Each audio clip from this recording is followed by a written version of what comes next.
เมื่อคางคกลุกขึ้นท้าทายอำนาจมหาเทพสงครามระหว่างโลกสวรรค์กับโลกมนุษย์จึงอุบัติขึ้นกษัตริย์ผู้ยิ่งใหญ่จะทวงคืนสายฝนให้แก่ชาวโลกได้หรือไม่โลกที่เคยเต็มไปด้วยของวิเศษแต่ปัจจุบันนี้มันหายไปไหน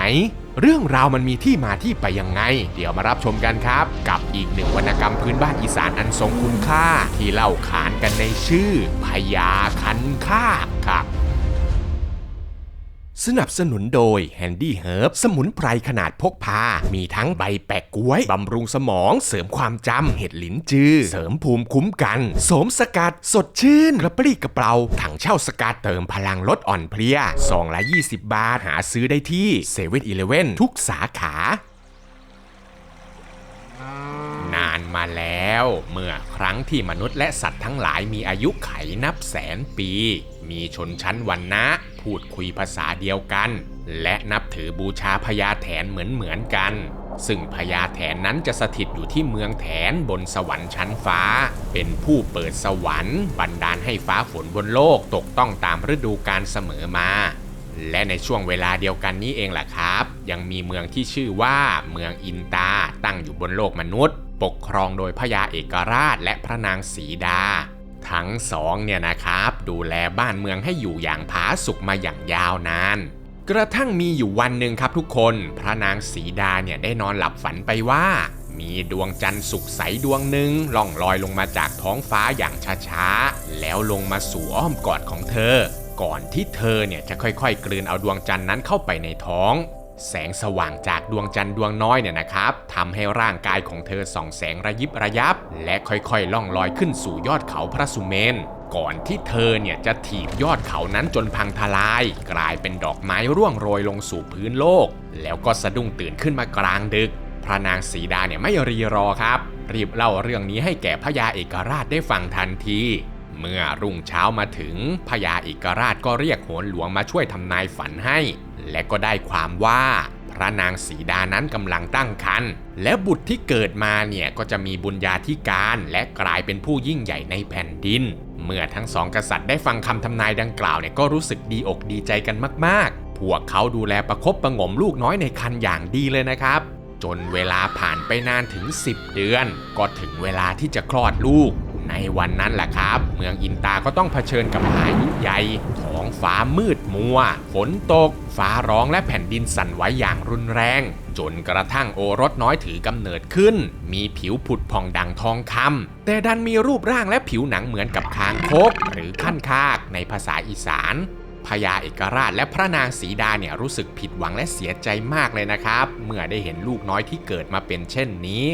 ในขณะที่ทั้งสองกำลังเศร้าใจอยู่นั่นเองแหละครับทุกคนก็ได้มีเสียงดังออกมาจากปากของทารกขันคากอ้อนวอนขอให้พ่อและแม่เนี่ยเลี้ยงดูเขาด้วยเพราะบาปกรรมแต่ชาติปางก่อนทำให้เขาต้องเกิดมาเป็นเช่นนี้หากพ่อแม่เลี้ยงดูเขาเอาไว้ในวันข้างหน้าเนี่ยพ่อแม่ก็จะได้เห็นร่างที่แท้จริงของเขาเอง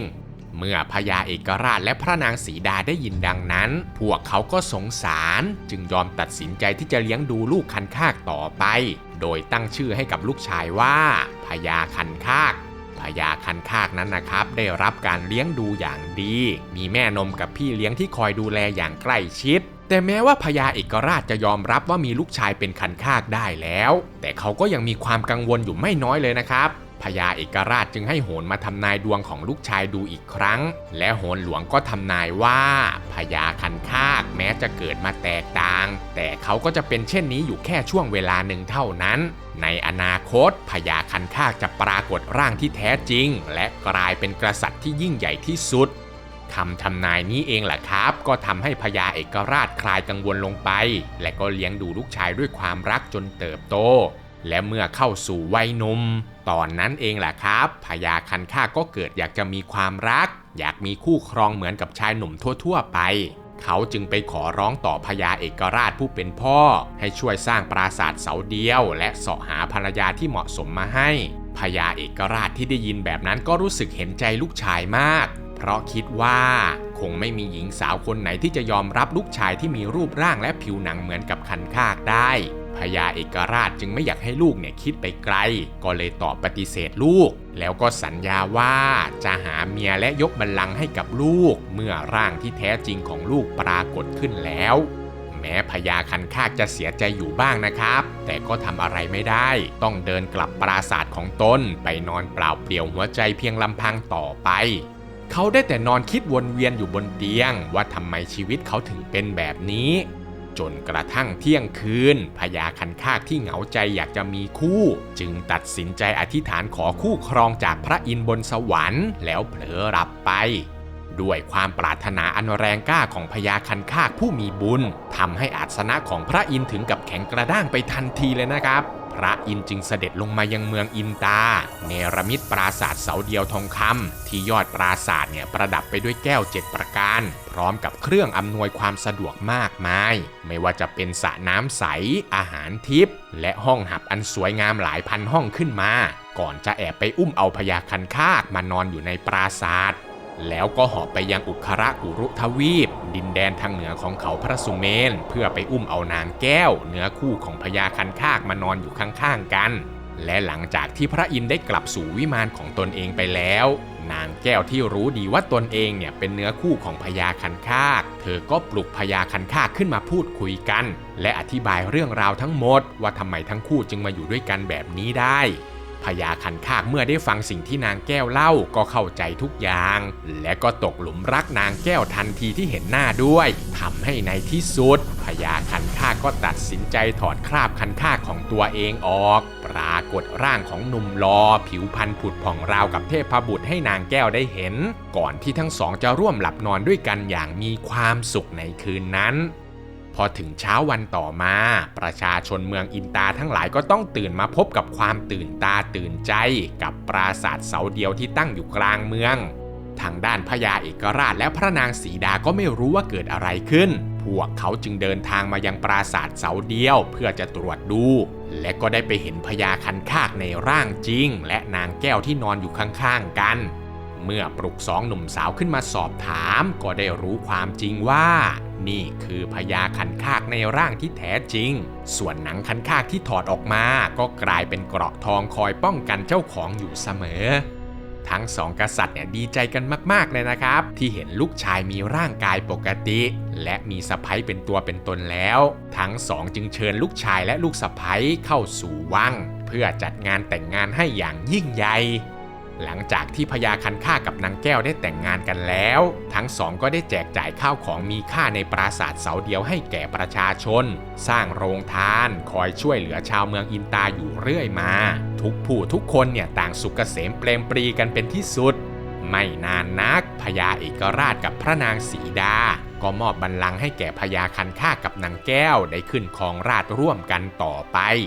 เมื่อพญาคันคากได้ขึ้นเป็นกษัตริย์แล้วนะครับก็มีเหล่าครุฑนาคพร้อมด้วยสัตว์ทั้งหลายก็พากันมาสวามิภักดิ์และมอบของขวัญให้กับกษัตริย์กันอย่างล้นหลามและก็มีเทวดาตนหนึ่งนะครับที่ได้นำเอากงจักรมามอบให้แก่พญาคันคากด้วยกงจักรนี้สามารถที่จะเหาะล่องลอยทะยานสู่ท้องฟ้าได้อย่างอิสระและรวดเร็วมากนับตั้งแต่นั้นมาล่ะครับบ้านเมืองอินตาก็มีแต่ความสุขเจริญรุ่งเรืองขึ้นอย่างต่อเนื่องด้วยบารมีของพญาคันคากความยิ่งใหญ่ของพญาคันคากแผ่ขยายไปยังประเทศน้อยประเทศใหญ่นับร้อยพวกเขาต่างเดินทางมาแสดงความจงรักภักดีต่อพญาคันคากกันอย่างทั่วหน้าจนกระทั่งพญาคันคากครองแผ่นดินอย่างผาสุกยาวนานนับร้อยปีจู่ๆนะครับโลกมนุษย์ก็ต้องเผชิญกับภัยแล้งอย่างหนักเพราะฝนไม่ตกลงสู่พื้นดินยาวนานกว่า7ปีบ่อน้ำแห้งเหือดแผ่นดินแตกระแหงมีเพียงฝุ่นดินเท่านั้นที่ลอยคลุ้งไปทั่ว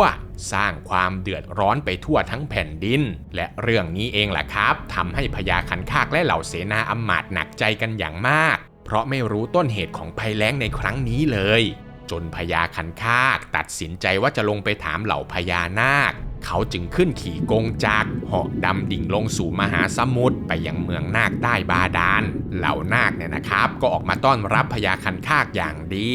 ก่อนจะตอบข้อสงสัยของเขาว่าเหตุที่ฝนไม่ตกสู่เมืองมนุษย์มานานถึง7ปีนั้นเป็นเพราะพญาแถนผู้ดูแลรักษาแม่น้ำคงคาบนสวรรค์และมอบน้ำแก่โลกมนุษย์ไม่ยอมให้เหล่านาคขึ้นไปเล่นน้ำเหมือนเช่นเคย ซึ่งโดยปกติแล้วเมื่อเดือน6เวียนมาถึงท้องฟ้าก็จะมีเมฆดำและเกิดเสียงคลื่นเมื่อนั้นพญาแถนก็จะอนุญาตให้นาคลงไปว่ายน้ำเล่นในแม่น้ำคงคาเสมอและเมื่อนาคตีน้ำสะบัดตัวแหวกว่ายการกระทำเหล่านี้ก็จะสร้างแรงน้ำมหาศาลพัดเป็นคลื่นน้ำตกลงมายังโลกมนุษย์ทำให้เกิดเป็นฝนหาใหญ่ในที่สุด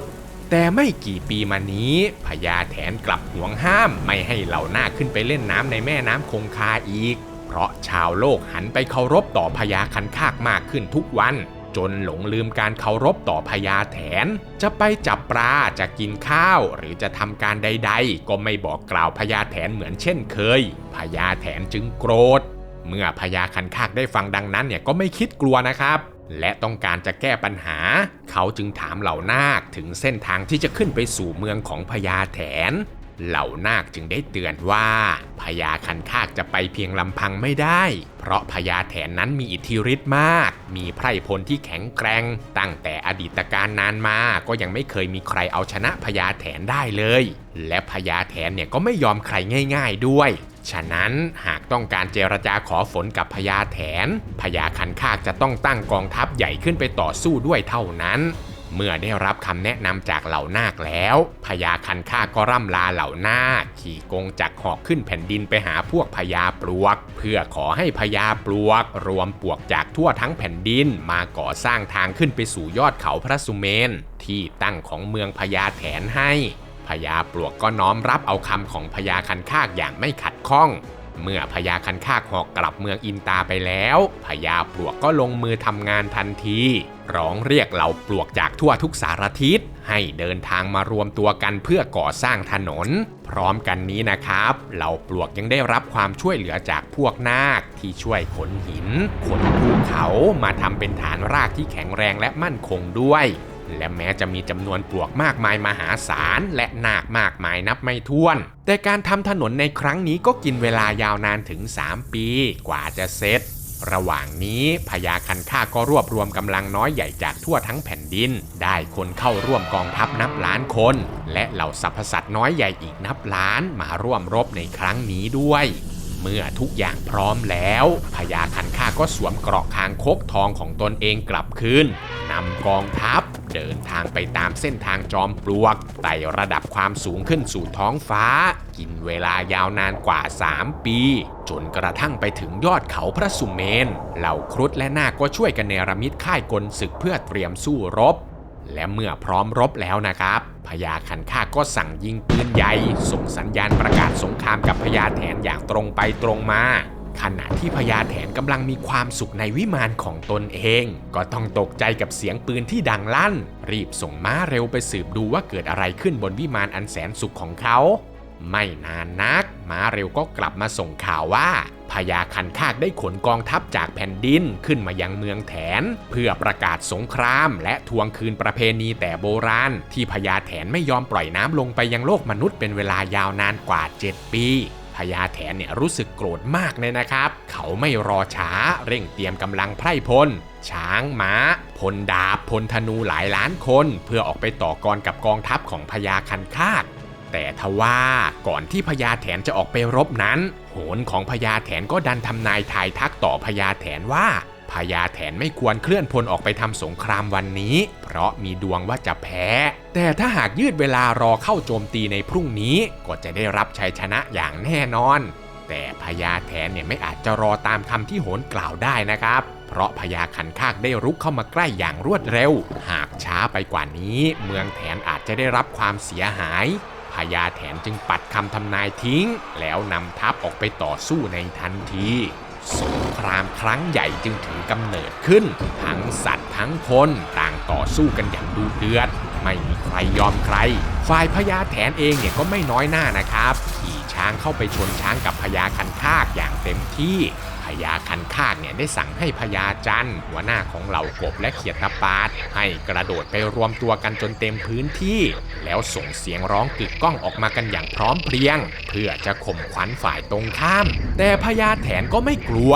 ร่ายมนต์บันดาลงูเงี้ยวเขี้ยวขอออกมาฉกกินเหล่ากบเหล่าเขียดทั้งหลายจนต้องแตกตื่นหนีงูไปทั่วทำให้งูเนี่ยนะครับกลายเป็นคู่ปรับของกบและเขียดนับตั้งแต่นั้นสืบมา และเพื่อจะแก้ทางพญาคันคากจึงส่งกองทัพนกกาเหยี่ยวและก็แร้งไปจิกกินงูทั้งหมดในทันทีแต่ฝ่ายพญาแถนเองก็ไม่ยอมทำการเป่ามนต์สร้างฝูงหมาใหญ่เข้าไปเห่าไปหอนขับไล่ฝูงนกพร้อมกับกระโดดคาบเหยี่ยวคาบแร้งแกว่งไปมาอย่างบ้าคลั่งจนพวกเหยี่ยวแร้งและนกกาต้องพากันบินหนีไปอย่างรวดเร็วพญาคันคากก็เลยจำต้องส่งอีเห็นลิงข้างเข้าไปไล่กัดหมาใหญ่เหล่านั้นแต่ก็ยังสู้พวกหมาใหญ่เหล่านั้นไม่ได้ครับพญาคันคากจึงให้เหล่าเสือและหมีไปโจมตีแทนพวกเสือและหมีจึงรวมใจกันมาไล่กัดไล่ฉีกแข้งขาของพวกหมาใหญ่จนตายไปทั้งหมดพญาแถนจึงให้พลหอกและง้าวใช้อาวุธไปสังหารฝูงเสือและหมีเพื่อแก้ทางพญาคันคากจึงสั่งฝูงผึ้งต่อและแตนจำนวนมหาศาลให้บินไปต่อยทั้งกองทัพของพญาแถนจนวงแตกพากันทิ้งอาวุธวิ่งหนีกันไปทั่วไม่เว้นแม้แต่พวกช้างและม้าของพญาแถนก็โดนฝูงต่อแตนโจมตีจนบาดเจ็บด้วย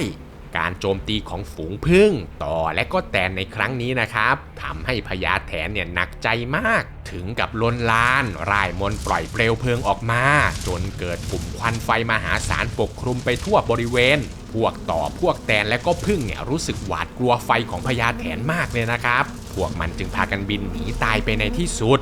นอกจากนี้ไฟของพญาแถนเนี่ยยังลุกลามไปหากองทัพสัตว์อื่นๆของพญาคันคากด้วยพวกสัตว์ทั้งหลายต่างก็หวาดกลัวไฟของพญาแถนเป็นที่สุดเหล่าครุฑทั้งหลายจึงพากันบินขึ้นฟ้าถมถุยน้ำลายมหาศาลจนเกิดเป็นน้ำลงมาดับไฟให้เมื่อพญาแถนเห็นพวกครุฑบินอยู่เหนือหัวพญาแถนจึงยิงปืนใหญ่ขึ้นฟ้าเพื่อจัดการกับเหล่าครุฑแต่พวกครุฑและนาคกลับพากันกลืนกินลูกปืนเหล่านั้นเข้าไปแล้วก็ถ่ายออกมาเป็นดวงไฟปล่อยคืนสู่ไพร่พลของพญาแถนแทนพญาแถนก็เลยเสกร่มเหล็กออกมามุงบังความเสียหายของดวงไฟทั้งหลายเอาไว้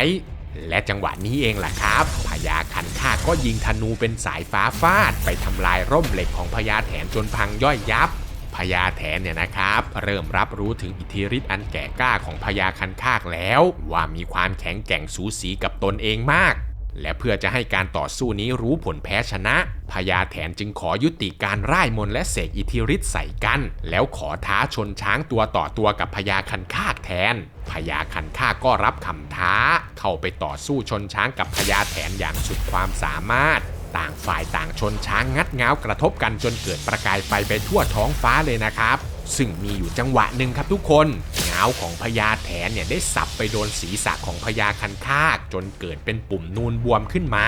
และกลายเป็นปุ่มนูนที่ถูกส่งต่อให้กับคันคากทุกๆตัวมาจนถึงทุกวันนี้การต่อสู้เนี่ยนะครับดำเนินไปอย่างสูสีโดยระหว่างนี้แหละครับพญาคันคากก็ส่งสัญญาณให้พญานาคแปลงเป็นเส้นขนของช้างเพื่อที่จะใช้บ่วงนาคบาทสยบพญาแถนเมื่อได้จังหวะดีๆแล้วพญานาคที่แทรกตัวอยู่ในขนของช้างก็คืนร่างแล้วก็ถูกเหวี่ยงเป็นบ่วงนาคบาทไปรัดคอพญาแถนสร้างความเจ็บปวดให้กับพญาแถนเป็นอย่างมากจนต้องยอมก้มหัวพนมมือร้องขอชีวิตต่อพญาคันคากพญาคันคากจึงยุติสงครามทั้งหมดปลดบ่วงนาคบาทออกจากคอพญาแถนเพื่อทำการเจรจาอย่างนอบน้อมขอร้องให้พญาแถนอนุญาตให้นาคขึ้นมาเล่นน้ำในแม่น้ำคงคาได้เหมือนเช่นเคยจะได้เกิดฝนตกลงไปยังโลกมนุษย์และถ้าหากฝนตกต้องตามฤดูกาลมนุษย์ทั้งหลายก็จะพากันสรรเสริญพญาแถนต่อไปอย่างแน่นอนพญาแถนได้ฟังดังนั้นก็ตกลงที่จะบันดาลน้ำฝนให้แต่ว่าฝนเนี่ยนะครับมันมีทั้งคุณและโทษหากฝนตกบ่อยเกินไปก็อาจจะทำให้น้ำท่วมได้พญาคันคากจึงบอกกับพญาแถนว่าเมื่อไหร่ที่มนุษย์ต้องการฝนจะให้พญานาคเนี่ยขี่บั้งไฟขึ้นมาบอกหากพญาแถนเห็นบั้งไฟและหัวนาคเมื่อใดก็ให้ส่งฝนลงมายังโลกมนุษย์ได้เลยพญาแถนจึงรับปากจะทำตามคำขอให้แต่ก่อนที่พญาคันคากจะกลับนั้นนะครับพญาคันคากได้เห็นว่าเมืองแถนนั้นมีการปลูกข้าวไว้กินเขาจึงร้องขอให้พญาแถนนำเอาข้าวไปปลูกไว้ในนาข้าวที่เมืองมนุษย์ด้วยพญาแถนก็ไม่ขัดข้องอะไรก็เลยถามกับพญาคันคากว่าอยากจะให้เมล็ดข้าวเนี่ยมีขนาดใหญ่แค่ไหนพญาคันคากจึงขอให้ต้นข้าวสูงเท่ากับต้นตาลรวงข้าวยาว1 วาและเมล็ดข้าวเท่ากับลูกมะพร้าว พญาแถนจึงบอกว่าถ้าเช่นนั้นคนก็จะต้องสร้างยุ้งฉางซึ่งเป็นที่อยู่ให้แก่ข้าวของเขาด้วยเพราะเมล็ดข้าวที่โตเต็มที่แล้วเนี่ยมันจะวิ่งเข้ายุ้งฉางเองคนเนี่ยแค่รอกินเท่านั้นเมื่อเจรจาต่อรองกันเป็นที่เรียบร้อยแล้วพญาคันคากพร้อมกับไพร่พลของตนเองก็ร่ำลาพญาแถนเดินทางกลับสู่โลกมนุษย์นับแต่นั้นมาล่ะครับเมืองมนุษย์ก็กลับสู่ความสงบสุขอีกครั้งเมื่อถึงเดือน6คนทั้งหลายก็จะพากันทำบั้งไฟให้นาคเนี่ยขี่ขึ้นไปขอฝนจากพญาแถนและพญาแถนก็จะให้นาคเล่นน้ำสร้างเม็ดฝนลงมาให้มนุษย์พร้อมกับเอาข้าวทิพย์จากเมืองแถนลงมาปลูกในนาผู้คนก็จะพากันสร้างยุ้งฉางและก็เป็นแบบนี้สืบต่อไปทุกๆปีบ้านเมืองในการปกครองของพญาคันคากจึงได้อยู่กันอย่างสงบสุขสืบเนื่องไปยาวนานถึง100,000 ปีกระทั่งพญาคันคากสิ้นอายุไขเสด็จสู่สวรรคตบนโลกมนุษย์ก็เริ่มปั่นป่วนอีกครั้งเมื่อของทิพย์ต่างๆพากันมาลายหายไปพร้อมกับพญาคันคากฤดูกาลก็เริ่มไม่แน่นอนด้วยเหตุว่าคนดำรงอยู่ในความประมาทไม่ทำหน้าที่ของตนเองพากันเกียจคร้านไม่สร้างยุ้งฉางเอาไว้เก็บข้าวของพญาแถนเหมือนเช่นที่เคยทำให้เวลาที่ข้าวโตพร้อมที่จะเก็บเกี่ยวแล้วพวกข้าวก็พากันวิ่งเข้าไปในบ้านคนแล้วก็ทำให้คนเนี่ยไม่มีที่นอนแล้วพากันโกรธแค้นไล่สับเมล็ดข้าวจนกลายเป็นเม็ดเล็กๆพญาแถนเนี่ยรู้สึกไม่พอใจมากๆเลยนะครับที่มนุษย์พากันเกลียดค้านท่านจึงตัดสินใจไม่เอาข้าวจากเมืองแถนมาปลูกยังโลกมนุษย์อีกต่อไปพร้อมกับยิงธนูระเบิดถนนที่พญาคันคากให้พวกปลวกสร้างขึ้นจนกลายเป็นภูเขาน้อยใหญ่กระจายไปทั่วโลกตัดขาดโลกมนุษย์ออกจากเมืองแถนอย่างถาวรนับแต่นั้นมาล่ะครับสัตว์โลกก็ไม่สามารถที่จะขึ้นไปยังเมืองแถนได้อีกมนุษย์และสัตว์ต่างๆก็เริ่มพูดจาในภาษาของตนเองพูดคุยกันไม่รู้เรื่องเหมือนในอดีตอีกแล้วข้าวที่เคยเป็นเม็ดใหญ่ก็กลายเป็นเม็ดเล็กๆที่จะต้องนำไปปลูกเก็บเกี่ยวและก็ขนขึ้นไปเก็บบนยุ้งฉางด้วยตนเองศีลธรรมก็ค่อยๆเสื่อมลงกลายเป็นโลกมนุษย์ในแบบที่เราเห็นกันอยู่ทุกวันนี้นั่นเองครับและทั้งหมดนี้นะครับก็คือเรื่องราวของพญาคันคากที่ผมได้นำเอามาฝากทุกคนในวันนี้นะครับหากมีข้อมูลตรงไหนผิดพลาดหรือตกหล่นตรงไหนไปเนี่ยผมและทีมงานต้องกราบขออภัยทุกคนด้วยนะครับถ้าเพื่อนๆชอบคลิปแบบนี้ก็อย่าลืมกดไลค์กดติดตามแล้วก็แชร์คลิปนี้ออกไปเพื่อเป็นกำลังใจให้กับผมและทีมงานด้วยนะครับหรือเพื่อนๆคนไหนอยากจะสนับสนุนมากกว่านี้ก็สามารถสมัครเข้ามาเป็นสมาชิกแบบรายเดือนหรือจะส่งเป็นซุปเปอร์แตงเข้ามาเป็นกำลังใจให้กับพวกเราได้นะครับคลิปหน้าอยากจะฟังเรื่องราวเกี่ยวกับอะไรก็คอมเมนต์เอาไว้ได้เลยนะครับผมอ่านทุกคอมเมนต์แน่นอนครับสำหรับคลิปนี้ก็มีเพียงเท่านี้เนาะแล้วเจอกันใหม่คลิปวิดีโอหน้าครับผมสวัสดีครับบ๊ายบาย